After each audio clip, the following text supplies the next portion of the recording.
Bonsoir tout le monde. J'espère que vous allez bien.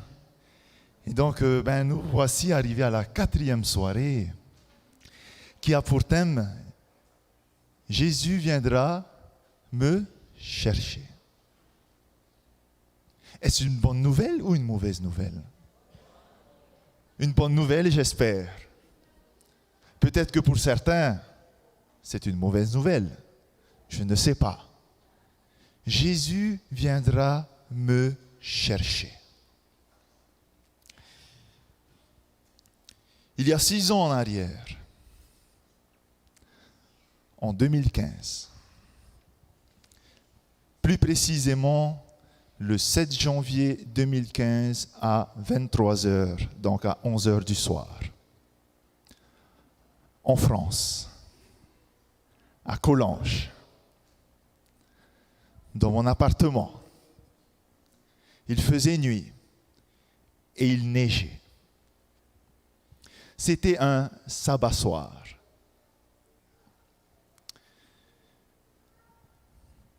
Alors que généralement, le sabbat soir, on commence une nouvelle semaine dans la joie. Ce 7 janvier 2015 à 11h du soir,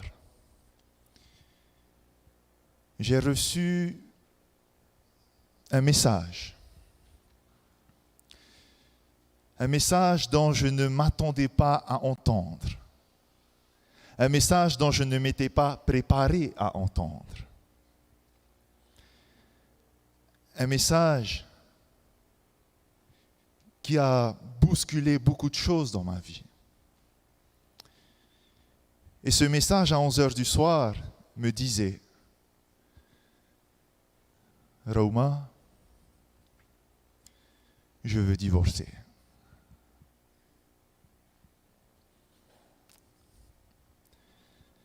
Rien qu'en disant ce mot, j'ai la chair de poule.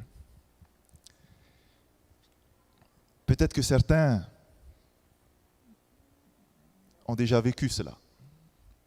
Peut-être que certains ont déjà dû faire face à cette situation, a dû faire face à ce mot qui bouge beaucoup de choses. Que faire lorsqu'on nous dit cela? J'avais beau dire, non, t'inquiète pas, attends, les choses vont s'arranger, calme-toi. Je suis décidé, c'est terminé. C'est comme si ce soir-là, tout ce qu'on avait construit ensemble s'écroulait tout d'un coup. Tout s'effondrait.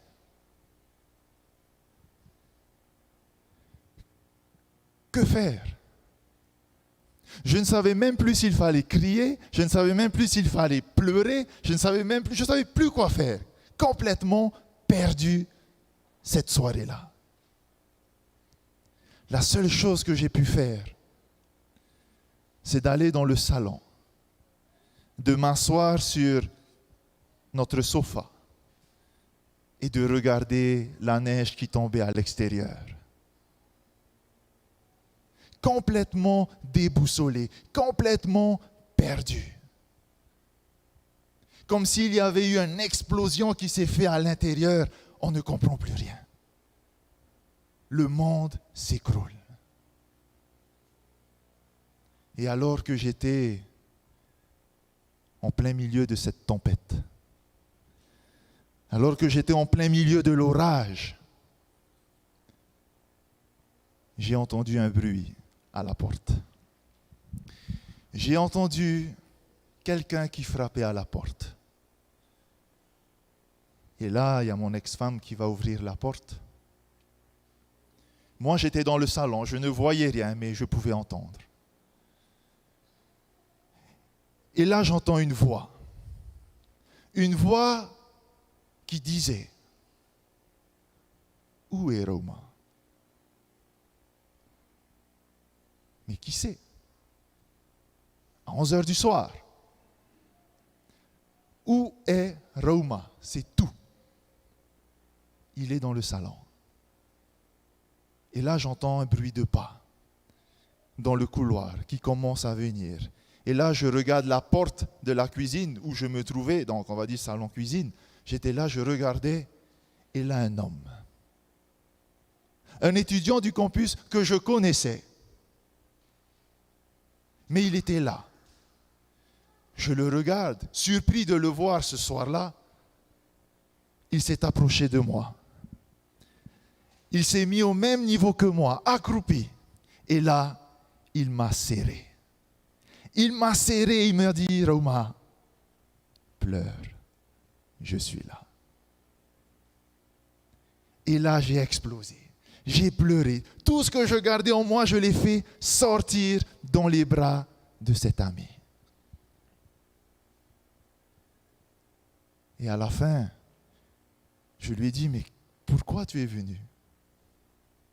Et il m'a dit, Dieu m'a dit, va voir Raouma. Il ne savait pas ce qui s'est passé à ce moment-là. Il ne savait rien. Mais il a entendu une voix. Va voir Raouma. Il est venu, il n'a pas cherché à comprendre où est Raouma. Par la suite, lorsque j'ai bien regardé ce qui s'était passé, j'ai compris que, en plein cœur de la tempête, cette personne qui s'est approchée de moi, en fin de compte, c'était Jésus. Jésus qui, au plein cœur de la tempête, est venu vers moi pour me chercher. Et c'est pourquoi j'aimerais m'adresser à cet ami peut-être qui me regarde, je ne sais pas. Merci d'avoir répondu à cet appel ce soir-là. Que Dieu te bénisse. Jésus venait d'accomplir un miracle. Alors qu'il était entouré d'une grande foule, il venait de multiplier 5 pains et 2 poissons. Multiplier 5 pains et 2 poissons pour nourrir une foule plus de 5000 hommes. Et lorsque nous lisons dans l'évangile de Matthieu, au chapitre 14, au verset 22, après que Jésus eut accompli ce miracle, il nous est dit, aussitôt après, il obligea les disciples à monter dans la barque et à passer devant lui de l'autre côté, pendant qu'il renverrait la foule. Quand il l'eut renvoyé, il monta sur la montagne pour prier à l'écart. Et comme le soir était venu, il était là, seul. Jésus venait d'enseigner. Jésus venait de guérir. Jésus venait de nourrir plus de 5000 personnes. Ce qui correspond au pourquoi Jésus est venu dans ce monde. En effet, l'évangile de Jean nous dit, Dieu en effet n'a pas envoyé son Fils dans le monde pour qu'il juge le monde. Mais pour quoi faire? Pour que le monde soit sauvé par lui. Jésus venait ce jour-là de guérir, d'enseigner, de nourrir spirituellement, et il venait aussi de nourrir physiquement une foule plus de 5000 hommes. C'est comme si, lorsque nous regardons ce qui s'est passé, c'est comme si Jésus venait d'accomplir la mission de Dieu, la mission que Dieu lui avait confiée. Va mon fils, va dans ce monde et prêche la bonne nouvelle du royaume des cieux. Après que tout est accompli, après que Jésus a pu nourrir ces personnes-là,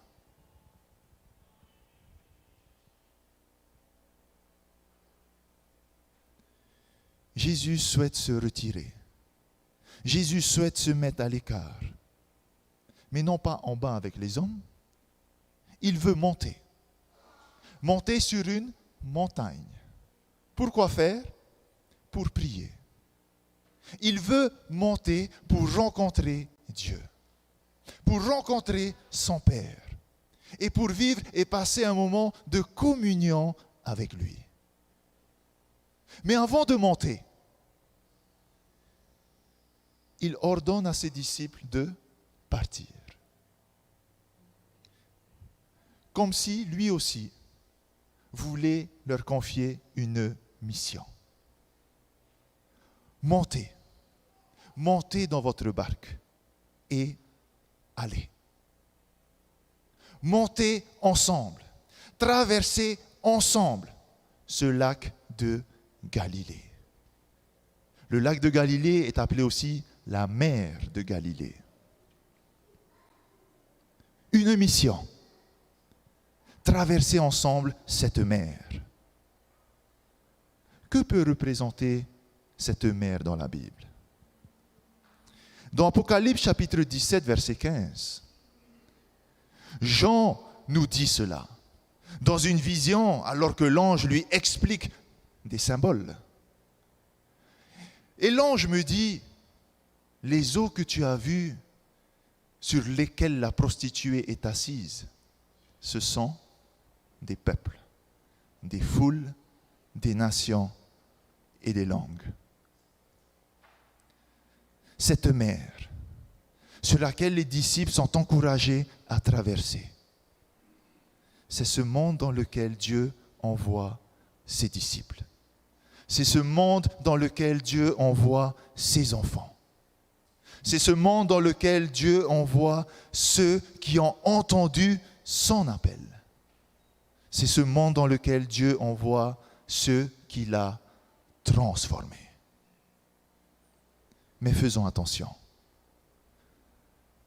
Cette mer, on nous dit bien, ce sont des peuples, ce sont des foules, des nations, des langues, mais sur lesquelles est assise quoi? Une prostituée. Babylone. Et qui est le prince de Babylone? Satan. Donc, lorsque Dieu envoie ses enfants dans le monde, nous sommes sur le terrain d'un ennemi. Au départ, lorsque nous accomplissons cette mission, tout est bien, tout fonctionne bien. J'ai répondu à l'appel, je m'engage et j'y vais. On avance. Et pendant qu'on avance, on se rappelle de toutes ces promesses que Dieu nous a laissées. On se rappelle de tous ces souvenirs, de comment Dieu a transformé des personnes, comment Dieu m'a transformé. On se rappelle de tous ces miracles que Dieu a accomplis.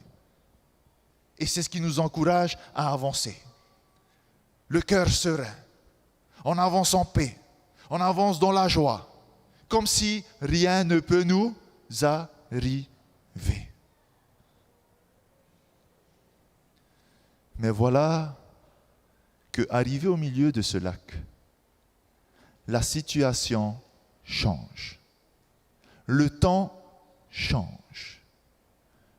Le texte nous dit, la barque déjà au milieu de la mer était battue par les flots, car le vent était contraire.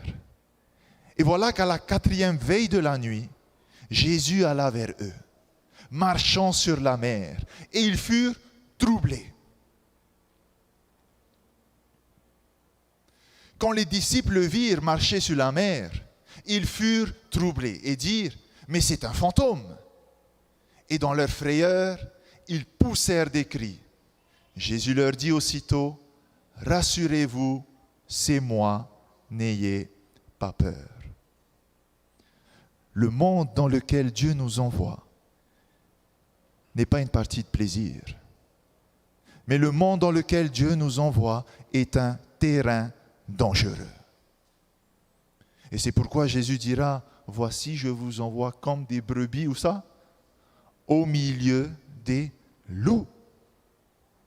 Et Jésus ira plus loin en nous disant dans Jean chapitre 15, versets 18 à 19, si le monde vous hait, sachez qu'il m'a haï avant vous. Si vous étiez du monde, le monde aime ce qui est à lui.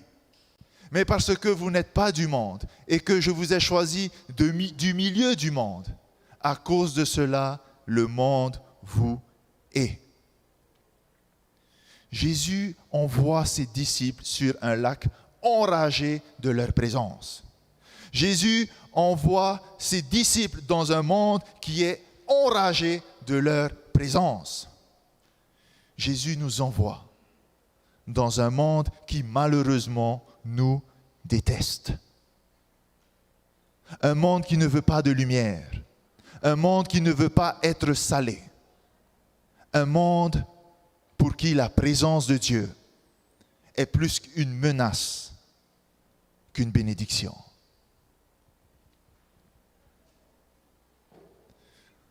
Nous devons faire attention, mes amis, parce que là où nous nous trouvons, nous avons un Dieu qui est formidable, mais nous avons aussi un ennemi qui est redoutable. Et cet ennemi-là nous est décrit par Jean dans Apocalypse 12, verset 17.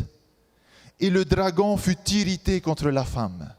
Et il s'en alla faire la guerre au reste de sa postérité, à ceux qui gardent les commandements de Dieu et qui ont le témoignage de Jésus. » Le dragon, le serpent ancien, comme nous dit l'Apocalypse, ce diable, ce Satan, a déclaré la guerre à Dieu et à tous les soldats de Dieu. Et donc, cette guerre dans laquelle nous sommes engagés va opposer deux mondes. Les ténèbres contre la lumière. La haine d'un côté contre l'amour. La rancune contre le pardon. L'égoïsme contre le partage. La division contre l'unité. La mort contre la vie. Une guerre qui engage tous les soldats de Dieu qui sont envoyés sur ce lac de Galilée. C'est pourquoi l'apôtre Pierre dira ces soldats du Christ. Et je pense que nous sommes tous les soldats du Christ ici ce soir. Et voici ce que Pierre dira à ces soldats. Soyez sobres et veillez. Votre adversaire, le diable, rôde comme un lion rugissant, cherchant qui il dévorera. Le diable est comparé ici à un lion, à un animal. Pourquoi? Est-ce que parce que c'est le roi de la forêt? Est-ce que c'est parce que c'est le roi de la jungle? Non, pas du tout. Parce que vous savez que le lion, bien qu'il soit le roi de la jungle, comme on dit, est un chasseur, mais un très mauvais chasseur. Vous savez que ce n'est pas le lion qui chasse. Généralement, ce sont les lions qui vont chasser. Mais il arrive aussi que le lion va à la chasse. Mais lorsque le lion part à la chasse, lourd comme il est,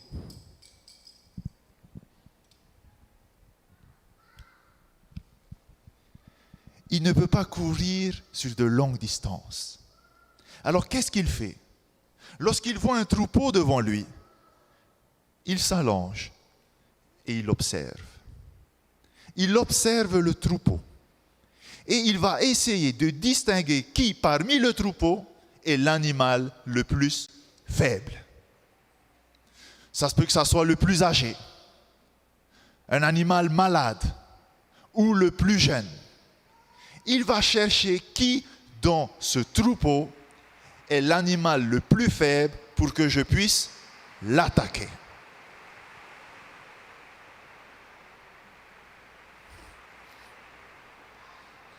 Donc si Satan est considéré comme un lion, cela veut dire que Satan est là et il observe. Il observe les couples. Il observe les familles. Il observe les groupes d'amis. Il observe l'Église.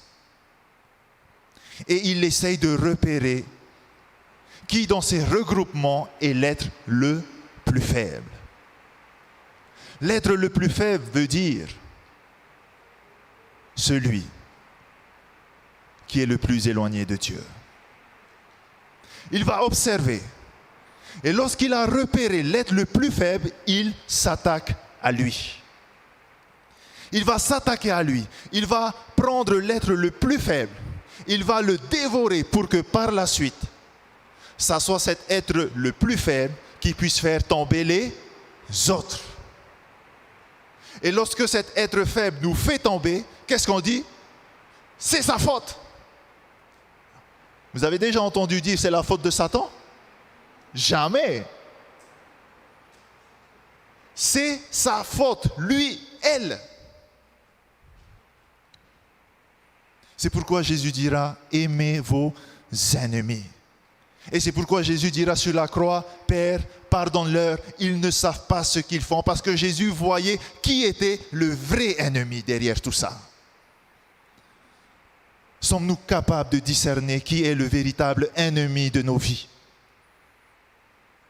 C'est pourquoi arrêtons de nous chamailler les uns les autres. Arrêtons de nous critiquer les uns les autres. Parce que celui qui suscite cela en nous, c'est Satan lui-même.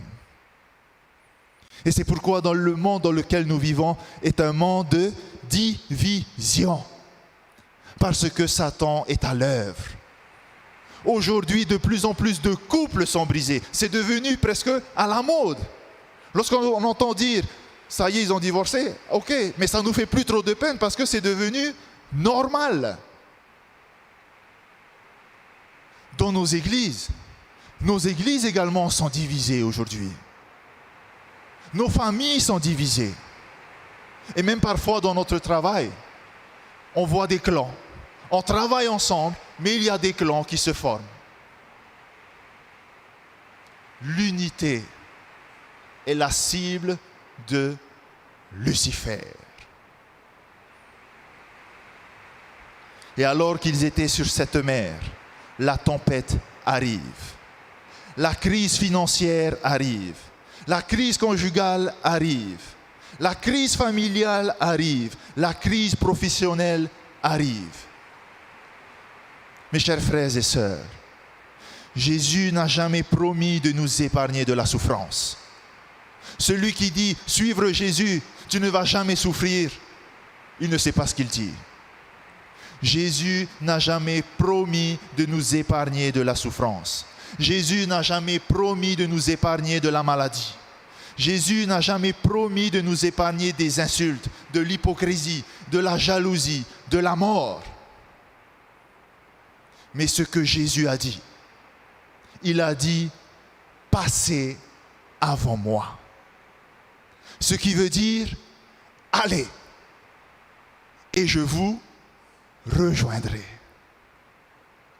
Allez d'abord, mais rappelez-vous, je viendrai par la suite.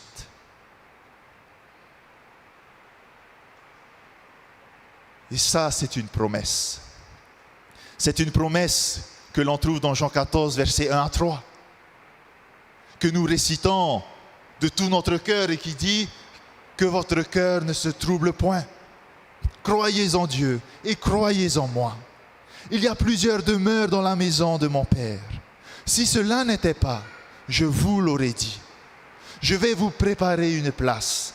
Et lorsque je m'en serai allé et que je vous aurai préparé une place, je reviendrai et je vous prendrai avec moi, afin que là où je suis, vous y soyez aussi.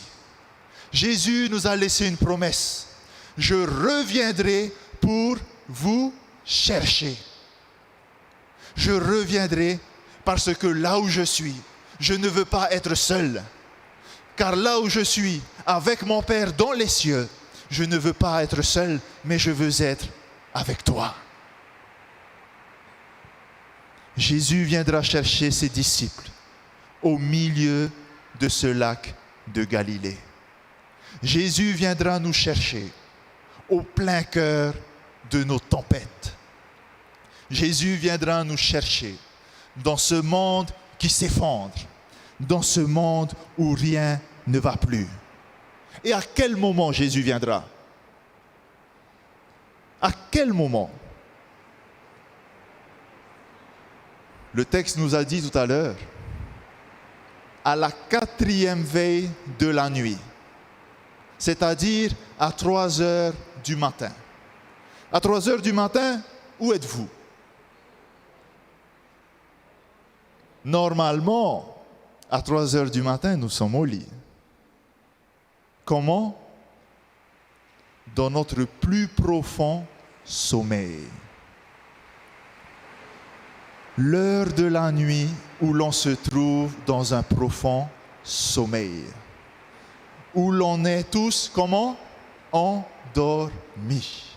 Où l'on se doute de rien. Où l'on est peut-être en train de rêver. L'heure où on est complètement déconnecté du monde réel. Jésus arrive à ce moment-là où tout le monde est endormi. Jésus vient où même ses enfants, et ça c'est malheureux de le dire, même ses enfants seront plongés dans un profond sommeil. Cela vous fait rappeler à quelque chose? Parabole des 10 vierges. Elles étaient toutes comment? Endormies. Et c'est à ce moment-là que l'époux arrive. Pris par les soucis de la vie, pris par la convoitise de la chair, la convoitise de l'argent, la convoitise du pouvoir, une convoitise qui réussit à détourner notre attention des signes du retour de Jésus. On oublie, on se lasse, on néglige, on repousse à demain ce que Dieu peut faire pour nous aujourd'hui. On s'endort.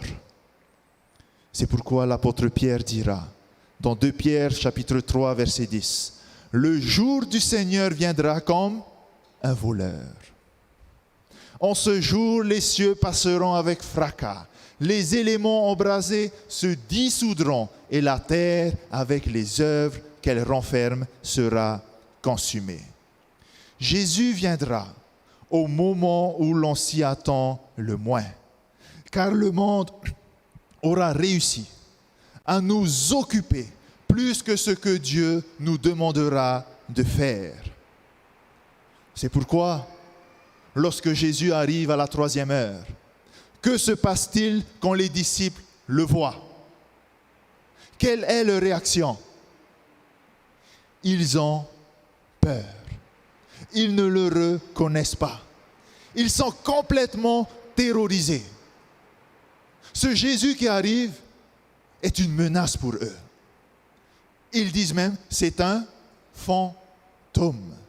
Et vous savez que Luc, lorsqu'il va reprendre ce récit, il va décrire ce moment-là en disant, mais ils furent saisis de crainte et d'effroi, croyant voir un esprit. Quel est leur sentiment alors que Jésus est en train d'arriver? La peur, la panique, les frayeurs. Et même s'ils le pouvaient, ils auraient pu peut-être couper leur voile et se cacher sous leur voile pour ne pas voir ce personnage qui arrive. Le système de ce monde fait tout son possible pour nous éloigner de Dieu. Ce système dans lequel nous vivons aujourd'hui nous déconnecte complètement de Dieu. Et une fois que je suis éloigné de Dieu, Jésus devient comme un fantôme pour moi. Est-ce que Jésus est un fantôme pour moi ce soir? J'ai du mal à le reconnaître. Lorsqu'il s'approche de moi, je ne le reconnais même pas. Jésus peut passer, peut me parler à travers une personne, je ne le reconnaîtrai même pas. Et lorsque je ne reconnais pas Jésus en une personne, vous savez ce que je fais? Cette personne, elle m'énerve, sors de là. Jésus, très souvent, intervient à travers des personnes pour jeter de la lumière sur les zones sombres de notre caractère. Jésus intervient à travers des personnes, même à travers des enfants, pour nous dire ce qui ne va pas dans notre vie. Mais vu que Jésus est devenu un fantôme pour nous, j'ai peur. Je ne reconnais pas. Il me dérange. Je ne veux pas le voir.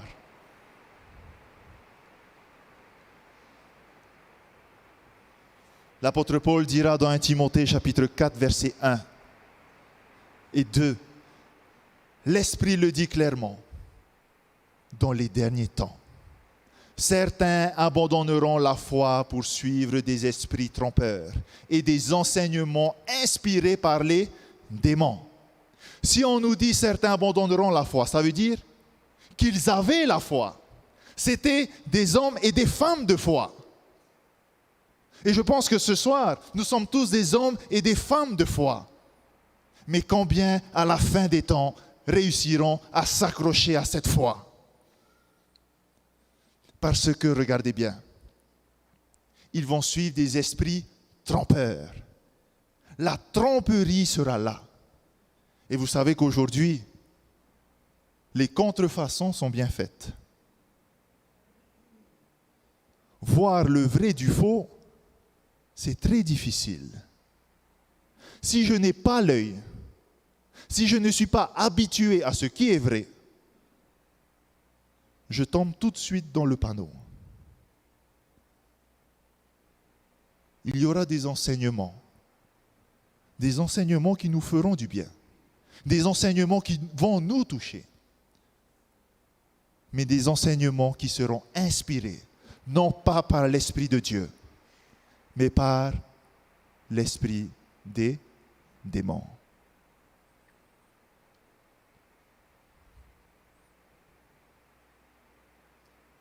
Les plaisirs, la soif de l'argent, le matérialisme, la publicité, l'individualisme. Vous savez que l'individualisme est une nouvelle philosophie du XXIe siècle. C'est-à-dire l'individu au centre. Pense à toi d'abord, les autres après. Vous n'entendez pas ça aujourd'hui? Pense à toi d'abord. Peu importe ce que les autres pensent, pense à toi d'abord. Fais d'abord ce qu'il te plaît. Vis ta vie. Si ça blesse les autres, ce n'est pas grave. Pense à toi. L'homme est au centre. L'individualisme. Et toutes ces choses sont une stratégie que Satan essaye d'instaurer dans notre esprit pour nous couper de Dieu avant son retour. Et c'est pourquoi Paul dira, dans les derniers temps. Les divorces, les familles brisées, la délinquance, les crises financières, les pertes d'emploi, les guerres, les famines, les injustices font partie de cette stratégie, de la stratégie de ce système pour nous enfoncer davantage dans la crainte, dans le désespoir et l'esclavage de ce monde. Est-ce que vous êtes conscient que nous sommes tous esclaves aujourd'hui? Vous savez ce que veut dire le mot travail? Le mot travail vient d'un mot latin.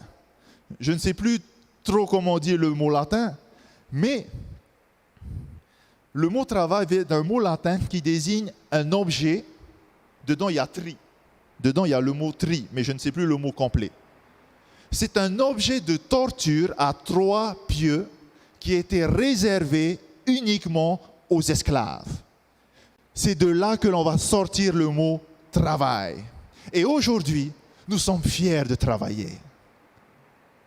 Le travail fait partie de notre vie. Je me réveille tôt le matin pour aller travailler. Aujourd'hui, à partir de 2 ans et demi, les enfants commencent à travailler en STP.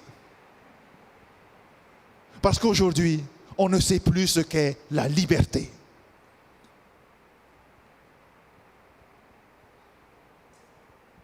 Vous voyez, le monde dans lequel nous vivons aujourd'hui fait de nous des esclaves. Pensez-vous que Dieu, en voyant cela, restera sans rien faire? Qu'est-ce que Dieu a fait lorsqu'il a vu son peuple souffrir en Égypte? Il a dit à Moïse, je suis descendu car j'ai entendu quoi? Les cris de mon peuple. Je suis descendu pour le sauver. Mais pour sauver ce peuple, il dit à Moïse, va. Pour sauver ce peuple, Jésus nous dit à chacun, va dans ce monde. Il y aura des problèmes. Tu rencontreras des difficultés. Mais va et annonce à ce monde que je reviens bientôt. Dis à ce monde que votre liberté est pour bientôt. C'est pourquoi, mes amis, persévérons.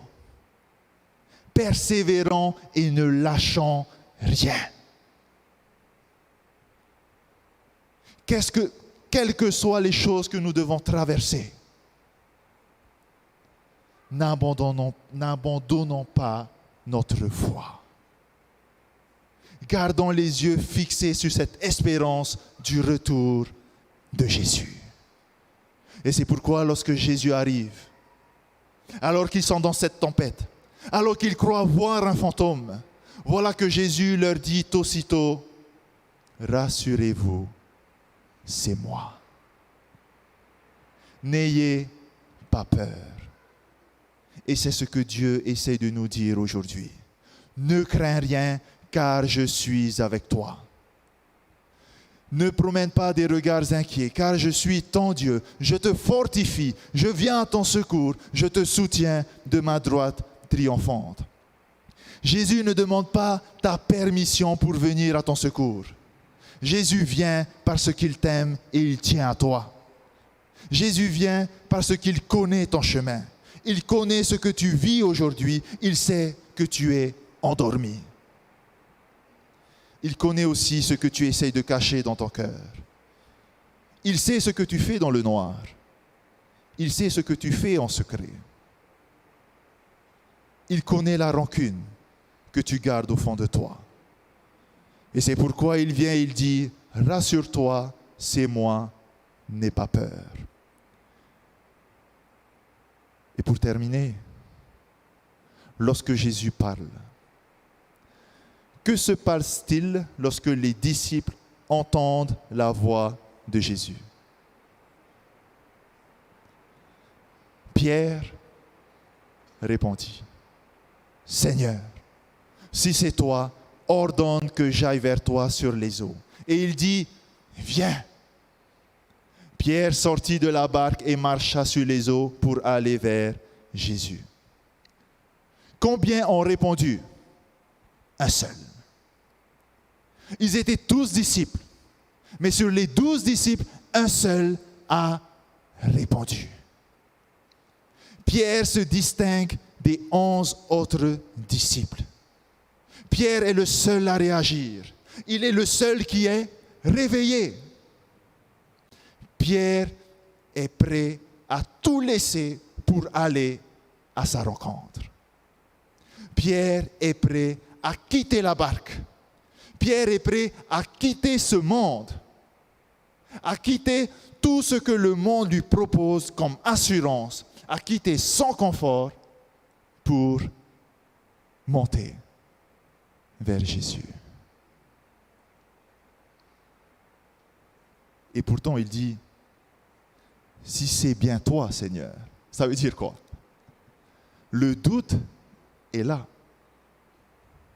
Le doute est là. Pierre n'est pas très sûr que cette silhouette qu'il voit est réellement 100 mètres. Il doute encore. Mais il y a quelque chose qui, au fond de lui, le pousse à croire que c'est bien lui. Est-ce que vous savez ce que c'est? Est-ce que vous savez ce que c'est?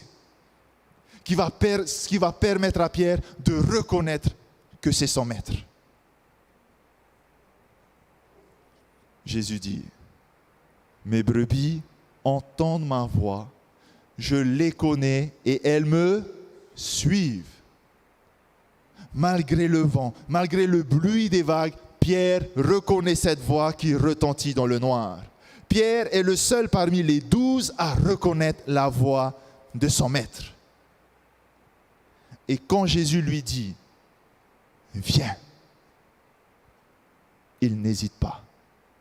Pierre n'hésite pas une seconde. On nous dit « Aussitôt », je remets, Pierre sortit de la barque et marcha sur les eaux pour aller vers Jésus.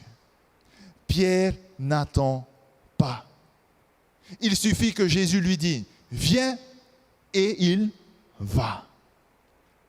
Cette foi qu'il a dans la voix de son maître lui dit que si c'est réellement toi qui m'appelles, je suis prêt à laisser ce monde pour monter vers toi.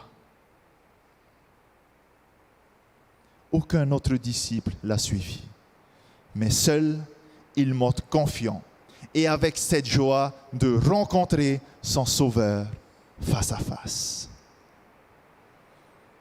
Vous savez, mes amis, il y a énormément de chrétiens dans ce monde.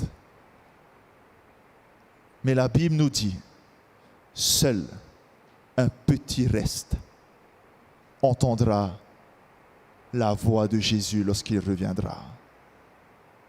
Un petit reste reconnaîtra la voix de leur Sauveur. Un grand nombre de chrétiens, lorsqu'ils entendront cette voix, auront peur. Auront peur jusqu'au point à aller se cacher dans les montagnes et dire aux montagnes, recouvrez-nous. Seul un petit reste seront prêts à tout quitter pour monter vers lui dans les cieux.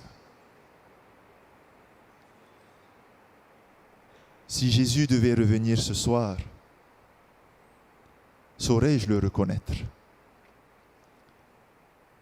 Suis-je prêt à tout quitter pour monter vers lui? Ce sont des questions que nous devons nous poser. Ai-je assez de foi pour persévérer jusqu'à son retour? Et j'aimerais que nous puissions lire ce dernier verset ensemble. Dans 1 Thessaloniciens chapitre 4, versets 16 à 18. Car le Seigneur lui-même a un signal donné. À la voix d'un archange et au son de la trompette de Dieu, descendra du ciel. Et les morts en Christ ressusciteront premièrement. Ensuite, nous les vivants qui serons restés, nous serons tous ensemble enlevés avec eux sur les nuées, à la rencontre du Seigneur dans les airs. Et ainsi, nous serons toujours avec le Seigneur. Consolez-vous donc les uns les autres avec ces paroles. Jésus viendra me chercher. Suis-je prêt? Amen.